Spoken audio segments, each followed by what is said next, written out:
한 40대 여성이 112 신고 전화를 했는데도 경찰은 위치를 못 찾았고 뒤늦게 숨진 채로 발견돼 논란이 되고 있습니다. 오윤성 순천향대 경찰행정학과 교수 모시고 이야기 나눠보겠습니다. 어서 오십시오. 네, 안녕하세요. 네, 서울 미아동에서 발생한 사건인데요. 남녀가 숨진 채 발견됐는데 여성만 결박된 채로 숨져 있었습니다. 그렇다면 숨진 남성의 소행이라고 봐야 될까요? 어떻게 보십니까? 네, 이제 일단 그 정황만 본다면 그럴 가능성이 상당히 높다라고 보입니다. 왜 그러냐면 여성이 자기 그 몸을 마음대로 움직일 수 없는 그런 상태에서 사망했고, 그리고 이제 여성의 그 손에 양손 청테이프로 묶여 있었다는 거죠. 그리고 또 얼굴에 폭행당한 자국, 또 다리에 흉기로 찔린 자국. 근데 거기에 비해서 남성은 외상이 전혀 없이 사망을 한 상태였고, 그래서 또 집안에는 이제 번개탄을 피운 흔적이 있었습니다. 그래서 이제 경찰은 정확한 사망 경위 또는 사망 그 추정 시각을 갖다가 확인하기 위해서 부검을 갖다가 이제 실시를 했는데요.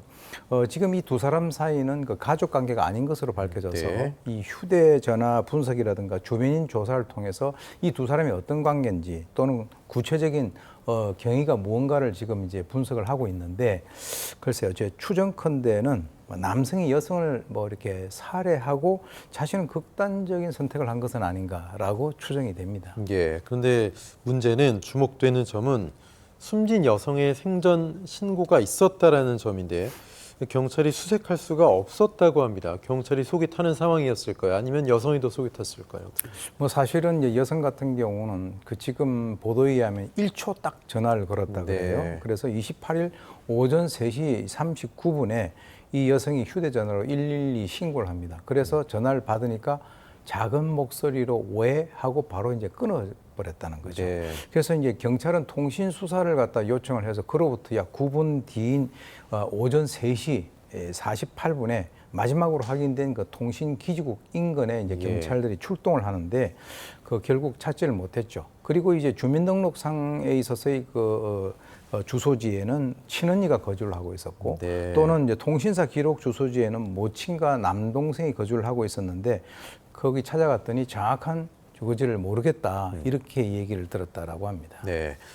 근데 그 왜라고 짧게 얘기한 그 순간 이후에 전화기가 꺼졌기 때문에 신고 정확한 또 이유 그리고 위치를 정확히 경찰이 특정을 못했다라는 건데, 근데 문제는 근처에 가서 별다른 활동을 안 하고 담배를 태우다가 돌아왔다 이런 얘기가 있더라고요. 이건 또 어떤 얘기입니까? 그게 이제 그 CCTV에 아마 포착이 된 것 같아요. 네네. 지금 이제 이 시신을 발견한 것도 경찰이 발견한 것이 아니라 사실은 유가족이 발견한 것으로 보도가 되고 있는데요. 이제 평소에 왕래가 드물기 때문에 정확히 어디 있는지를 잘 몰라서 경찰이 물어봤을 때 그 주소지를 얘기를 못 해줬다 그럽니다. 네. 그러다가 나중에 이제 기억을 되살려서 찾아가 봤더니 그런 이제 그 현장을 발견을 하게 됐는데, 그러면 경찰은 과연 뭐 했냐는 얘기죠. 그래서 이제 경찰이 마지막으로 통신기지국 인근으로 출동을 했을 때 그 CCTV에 보게 되니까 현장에 도착한 경찰관 1명 같은 경우는 통상 2명이 나가지 않습니까? 그렇죠. 나오지도 않고 한 4분 정도 있다가 나와가지고 담배 한 대 피고 14분 있다가 갔는데